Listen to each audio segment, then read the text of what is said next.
Excellence, je vous réitère la bienvenue.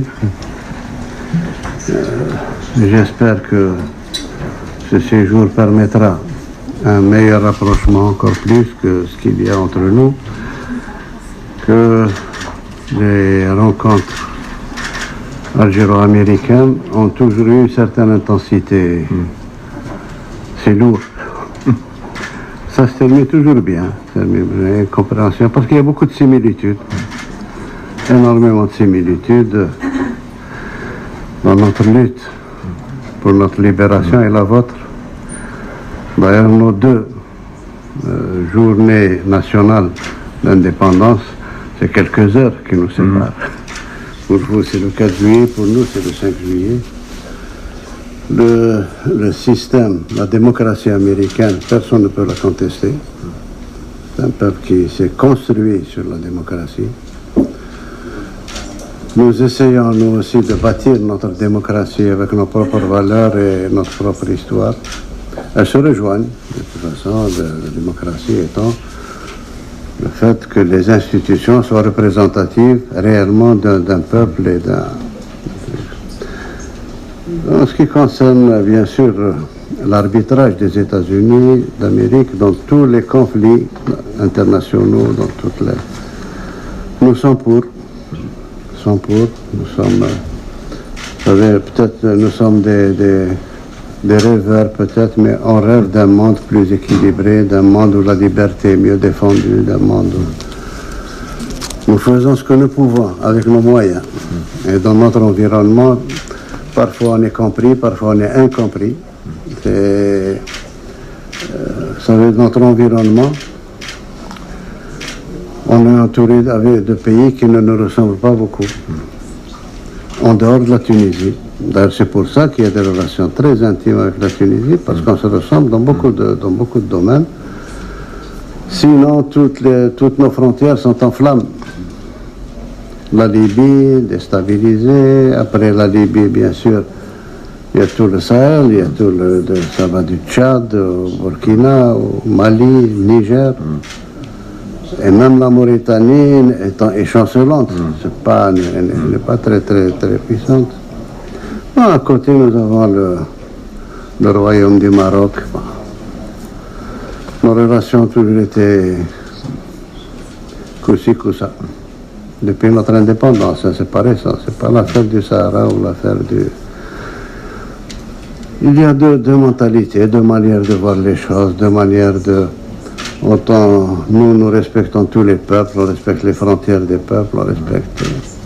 Autant eux sont expansifs, tout ce qui c'est... Vous savez, le Maroc, personne n'oubliera, aucun Algérien n'oubliera que nous avons été attaqués en 1963. On n'avait même pas d'armée régulière. Nous avons attaqué avec les forces spéciales, les hélicoptères, les avions. Nous avons eu 850 morts pour qu'ils prennent une partie de notre territoire.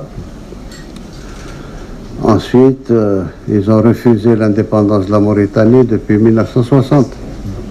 Bien qu'elle soit membre de l'ONU, qu'elle a ses ambassadeurs, etc. Mais le royaume du Maroc avait des prétentions territoriales sur toute la Mauritanie. Il a fallu attendre 1972 ici pour que le roi du Maroc accepte de serrer la main au président mauritanien, qu'il reconnaisse, enfin 12 ans après, qu'il reconnaisse, alors que pendant 12 ans, dans le gouvernement marocain, il y a toujours eu le ministre des territoires mauritaniens. Ensuite, il y a eu cette fameuse affaire du Sahara où ce qu'on dit est tout à fait contraire à ce qui a été signé. Notre tort, peut-être, notre défaut, c'est de la continuité dans la gestion d'un dossier. Depuis bien avant 1975. Mais les tensions qui existent entre nous ne sont pas dues, contrairement à ce qu'ils disent, ne sont pas du tout dues à l'histoire du Sahara occidental. Pas du tout. C'est d'autres problèmes. Ils ont toujours voulu déstabiliser l'Algérie, je ne sais pas pourquoi. Alors que nous avons toujours protégé le Maroc. Toujours. On n'a jamais été regardant dans nos relations, mais c'est pas normal quand même que 60 ans d'indépendance, que les frontières soient fermées pendant 40 ans. Le problème du Sahara occidental, c'est 1975, c'est bien après. Et je pense que le ministre des Affaires étrangères a beaucoup de documents qui sont signés par le roi Hassan II, que Dieu ait son âme, c'est lui qui a insisté pour l'autodétermination. Et puis notre position, vous savez, notre position vis-à-vis du Sahara occidental, pas vis-à-vis du Maroc, vis-à-vis du Sahara occidental, ils savent très bien que ça a été toujours notre comportement pour Timor-Est. Timor-Est, on a fini par convaincre nos amis indonésiens avec lesquels on était très très proches qu'il fallait qu'ils lâchent Timor-Est, qu'ils donnent l'indépendance. Et c'est ce qui s'est fait. Et nous sommes restés très liés à l'Indonésie. C'est valable pour les Comores, c'est valable pour d'autres territoires. Tous les efforts de la diplomatie algérienne ont été mis au service de la destruction de l'apartheid en Afrique du Sud. Tous nos moyens ont été mis sur ça. On a profité du fait de présider l'Assemblée générale de l'ONU pour pouvoir exclure à cette époque-là l'Afrique du Sud de toutes les organisations internationales, de tous les... Le jour où Mandela est sorti de prison, le jour où l'apartheid est tombé, nous constituons à ce jour un axe indéfectible entre Pretoria et Alger. Donc c'est pas nouveau, c'est pas le Sahara occidental qui nous... Ben, nous avons toujours traité de la même manière le dossier du Sahara occidental et le dossier de la Palestine. Tous ces Palestiniens, notre position ne changera pas. Il y a une décision qui a été prise au niveau de la Ligue arabe de faire la paix avec Israël et que Israël reconnaisse l'État palestinien. C'est ce qui a été fait, c'est ce que nous suivons jusqu'à présent. Donc c'est la paix contre les territoires, etc. Mais nous n'avons aucune animosité vis-à-vis d'eux. Le seul problème qui est entre nous, c'est la Palestine. Rien d'autre. Absolument rien d'autre. Voilà un petit tour d'horizon pour la Libye. Nous sommes contre la présence de tous les mercenaires, de quel bord qu'ils soient. On n'accepte pas de mercenaires à nos frontières. Nous avons tout fait pour que nos frères libyens aient l'occasion de s'exprimer.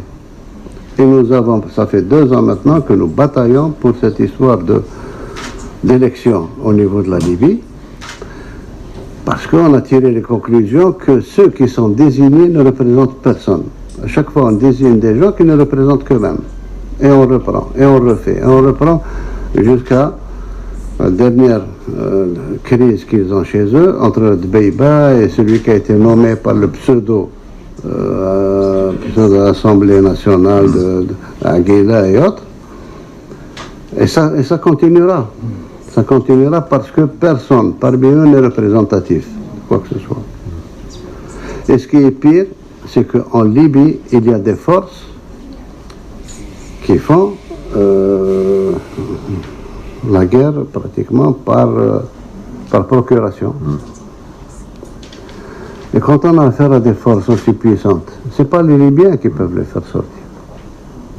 Ce n'est pas les Libyens, c'est la Libye. Quand on s'est rencontré à Berlin, on s'est entendu pour que tous les pays concernés par la Libye s'engagent à ne jamais plus faire rentrer d'armement ni de mercenaires en Libye. Au contraire, il fallait désarmer. Oui, monsieur le secrétaire d'État, vous savez, 2 mois après, il y a eu une introduction en Libye de 3000 tonnes de matériel et d'armement. Ce qui veut dire que la solution se trouve ailleurs. La solution se trouve, moi je pense, entre les mains des grands, à travers l'Organisation des Nations Unies. Actuellement, on a la présence de Wagner, on a la présence des Syriens et autres amenés qui sont nos amis, nos frères, les Turcs. Il y a les Janjaouides du Soudan, il y a les mobilisés du Tchad, il y a. Et chacun, ils sont 3 ou 4 puissances à se faire la guerre en Libye, qui n'est pas la guerre des Libyens. Les Libyens n'ont rien à voir avec ça. C'est pour ça qu'on a dit que si on veut que la Libye soit reconstruite sur des bases démocratiques, il faut des élections à la base. Des élections à la base, on peut le faire. On peut aider à organiser, et ce que je dis est très faisable. Très faisable, pourvu qu'il y ait de la volonté politique pour le faire. On sortirait avec une assemblée élue. Ensuite, tout le monde peut aider à la reconstruction de l'État libyen à partir de l'Assemblée, le gouvernement, le président, etc. Ceux qui ont des arrière-pensées de remplacer l'ex-président décédé, c'est ceux qui veulent régler le problème à partir du sommet. Désigner un président, élire un président pour que lui fasse ce qu'il veut et s'oriente vers ceci ou vers ceci. Ça, c'est pas de la démocratie. Démocratie à la base. Donc ça, c'est pour le problème libyen. Pour le problème tchadien, Tchad, à force d'être utilisé depuis 3 décennies ou 4 décennies, c'est pas récent, très utilisé par les Libyens. Aujourd'hui, ils ont créé des forces capables de combattre, des forces organisées capables de combattre et capables de déstabiliser. Ce qui rend très fragile le Niger et très fragile encore le Burkina Faso. Le Mali, n'en parlons pas. Et puis, je vous parle à cœur ouvert, monsieur le secrétaire d'État. Personnellement, je n'ai jamais compris comment on est arrivé à cette situation. Ça a coïncidé de manière arithmétique et de manière mécanique avec la chute de la Libye. Et l'armement a commencé à se déverser sur le Sahel. Tout le monde voyait ce qui se passait. Personne n'a arrêté. C'est jusqu'au moment où il y a eu Barkhane pour éviter que Bamako ne soit prise par les terroristes. Je peux vous parler du problème malien parce que c'est le problème qui nous est le plus proche. Très proche même, puisque depuis notre indépendance, depuis 1962, nous n'avons jamais arrêté d'intercéder et d'intervenir entre les tribus maliennes. Comme c'est nos frontaliers, il y a beaucoup de Maliens dont les origines sont algériennes, et beaucoup d'Algériens dont les origines sont maliennes. Ce qui fait que nous intervenons à chaque fois pour calmer les velléités tribales, les velléités ceci, cela, depuis Modibo Keïta jusqu'à ce jour. Jusqu'à ce jour, malheureusement, là aussi, il y a eu des interférences. Beaucoup d'interférences qui ne nous ont pas permis d'agir. Nous sommes arrivés aux accords d'Alger qui réglaient définitivement ce problème d'antinomie entre le Nord Mali et le Sud Mali. Il y a eu des intervenants, on n'a pas pu l'appliquer. Il n'est pas appliqué à ce jour. Et ils sont en train de tout faire pour que ça ne s'appliquera jamais. Ils sont en train de changer les données et la donne. Tous les signataires sont venus à Alger jusqu'à présent, sont en contact avec Alger et ils tiennent à l'exécution de cet accord, ce qui n'est pas l'avis de l'actuel Premier ministre malien, nommé par la junte, qui lui ne reconnaît pas, qui est même contre, il le dit, il l'écrit. Donc on en est là, il y a eu des incompréhensions avec nos amis français, nous n'avons jamais voulu intervenir. Il y a une entraide qui se fait sur le plan sécuritaire, sur le plan. Mais nous avons toujours dit que la force, c'est pour asseoir la paix, pas pour chercher la paix. Une fois que la paix est revenue, il faut la renforcer avec la force. Mais en attendant, il faut chercher ailleurs. Une présence militaire dans un Sahara aussi important et avec cette multiplicité de problèmes ethniques ne peut servir que sous forme d'appel d'air du terrorisme, sous une forme ou une autre. sous une forme ou une autre. Nous aussi, on a subi ce que nous avons subi. On nous a enlevé. Nous savons qu'est-ce qu'il a fait. On nous a enlevé nos diplomates. Ils en ont tué 2. Je ne sais même pas où est-ce qu'ils sont enterrés. C'est le prix que nous avons payé, que nous continuons à payer pour le Mali et pour l'unification du Mali. Il y a une certitude qui ne changera jamais pour nous, c'est l'unité territoriale du Mali. L'unité du peuple et du territoire. On essaye de faire en sorte qu'on revienne à plus de compréhension de ce problème-là, que ce n'est pas un problème disons, de puissance géopolitique ou autre. Ce que nous voulons, c'est que nos frontières soient calmes. Et ce que nous dépensons actuellement pour protéger nos frontières, on souhaiterait le mettre dans le développement de notre jeunesse, dans le développement de notre territoire. On n'a pas besoin d'autant d'armes ni autant de... Ça, c'est pour nous défendre. D'ailleurs, nous avons une théorie militaire de défense. Nous n'avons jamais eu une théorie d'attaque ou d'aller ailleurs. Jamais. Voilà un peu l'histoire. Pour peut-être couronner le tout, je pense que il est temps aussi qu'on s'occupe, nous sommes en train de nous occuper de nos problèmes internes. Nos problèmes internes qui font que, durant ma campagne électorale, j'ai été très clair. C'est très clair. C'est rare quand un candidat à la présidence écrit ses engagements. Et moi, je suis tenu par ce qui a été écrit, parce que j'ai dit. C'est généralement, on dit que les promesses ne valent que par ceux qui y croient. Moi, je les ai écrits et nous sommes en train de les suivre. C'est un pays très jeune. Moi, je me suis attelé jusqu'à présent et je ferai jusqu'à la fin de mon mandat d'introduire le maximum de jeunes dans le pouvoir. De remettre le pouvoir pratiquement à ces jeunes-là. On a ouvert, j'ai éliminé pratiquement tout ce qui faussait les élections chez nous, l'argent, la tricherie, etc. Les élections que nous avons eues, aussi bien présidentielles, législatives que locales, nous avons gagné une chose, pour la première fois,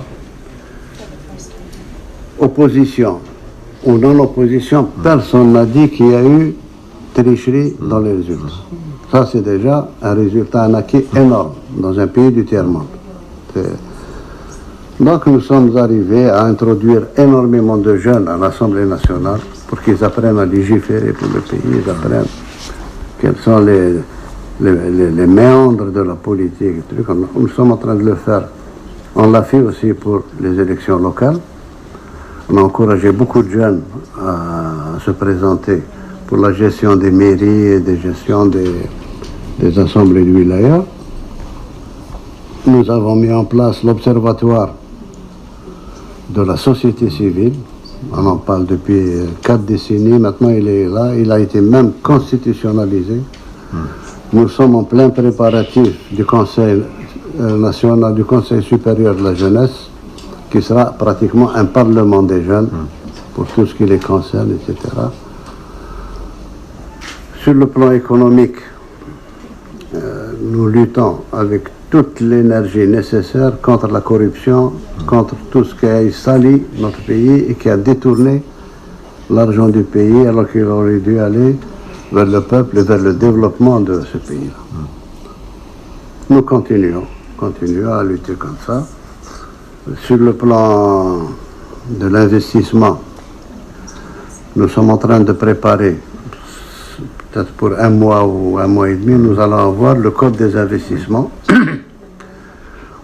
J'ai exigé que ce code-là soit valable pendant 10 ans. Pendant 10 ans, on n'aura pas le droit de toucher une virgule pour permettre l'investissement, pour permettre libérer au maximum les IDE, l'investissement étrangers, et même l'investissement national, mettre toutes les barrières nécessaires pour qu'on s'éloigne définitivement de tout ce qui a été fait par l'oligarchie qui est partie, etc. Qui a été très lié avec la mafia russe, mafia italienne, mafia de tout truc, et qui ont détourné tout l'argent du pays. On essaie d'en faire profiter les jeunes. Ma vision est que ce pays-là est jeune, il faut qu'il soit pris en charge par les jeunes, aussi bien politiquement qu'économiquement. Et c'est pour ça que nous favorisons à un point pratiquement sans limite de start-up. J'ai pris un ministre, très jeune ministre de 26 ans, qui est chargé de start-up, qui fait du bon travail, du très très bon travail. Et on sent qu'il y a un vent en Algérie de start-up. Tout le monde s'y met, les jeunes, les moins jeunes, etc. Nous sommes pour la micro et petite entreprise. Ça donne beaucoup plus que les gros investissements qu'on a eus jusqu'à présent. Nous sommes très crédibles parce que nous avons les moyens financiers de transférer les dividendes, les bénéfices des entreprises, ça ne pose aucun problème. La gestion économique du pays que nous redressons quotidiennement a fait que aujourd'hui, en Afrique du Nord aussi, Maghreb compris, nous sommes le seul pays qui n'est pas endetté. Le seul pays qui a donné cette dynamique dans la lutte anti-corruption, et nous assumons pratiquement toute notre politique. Alors, bien sûr, nous avons de très très grands projets structurants pour le pays. Premier projet, c'est reprendre notre agriculture, parce qu'en principe, avec un pays aussi vaste, on peut servir l'Afrique en matière de grains, en matière de session. On peut le faire. C'est techniquement très faisable. J'ai toutes les données depuis que j'étais administrateur sur ce plan-là. On peut produire facilement, on peut arriver à 30 millions de tonnes. Nous avons besoin de 9 millions. Et les 21 millions peuvent être exportés vers l'Égypte, vers le Maroc, vers la Tunisie, sans problème. Sur le plan de l'élevage, nous avons un déficit. Nous avons un déficit en matière de lait. Nous importons énormément de lait en poudre que nous recomposons avec de l'eau ici. Ça, c'est sur le plan de l'agriculture. Sur le plan de transport, nous sommes en train de reconstituer la flotte marchande algérienne. Nous sommes en train de reconstituer aussi la flotte aérienne, parce que jusqu'à présent, il y a presque la moitié du globe terrestre auquel on n'accède pas. Il faudrait y aller partout maintenant. Sur le plan du transport ferroviaire, c'est l'une des bases de mon programme, c'est d'arriver, comme ça a été prévu avec le port centre d'Alger, d'arriver à en faire un port africain qui permet de transporter tous les conteneurs par voie de chemin de fer jusqu'au Mali et jusqu'au Niger. Nous avons travaillé sur ça avec nos propres moyens. Actuellement, nous sommes à Béchar. La voie de chemin de fer est à Béchar. Béchar est à 900 km d'Alger, dans le sud-ouest. Il reste, pour atteindre Adrar, à peu près 560 km à refaire. Et d'Adrar, on va directement sur le Mali. Le Mali. Pour reprendre un peu, une société qui existait du temps de la colonisation qui s'appelait Mer Niger. C'était les marchandises arrivaient par train jusqu'à Béchar et puis repartaient par camion jusqu'au Mali et au Niger. Voilà globalement, de manière très très très succincte, l'Algérie tel que je vous en parle. Je vous remercie de votre écoute. Monsieur le Président, merci beaucoup pour ce tour d'horizon très détaillé, très intéressant. J'ai eu l'occasion d'évoquer les sujets de politique étrangère avec le ministre, mon ami, de longue date. Et effectivement, je me réjouis de me retrouver en Algérie. J'étais là en 2016. Je suis très content d'être de retour pour justement approfondir les relations entre nos deux pays, le travail en commun sur les dossiers de sécurité que vous avez évoqués et aussi le travail en commun sur les opportunités économiques, d'investissement, de commerce entre nos pays. Je crois que les projets de loi que vous avancez feront que le climat d'investissement sera encore meilleur. Il y a déjà une bonne fondation sur laquelle il faut bâtir, mais je sais que nous aurons l'occasion de rentrer dans les détails dans la conversation à venir. But in any event, it's wonderful to be back in Algeria after last being here in 2016. Thank you for sharing this wonderful tour of the region, the world, and our relationship. Thank you. Donc, il est en train de répéter ce qu'il a Ah oui. préparé des poissons.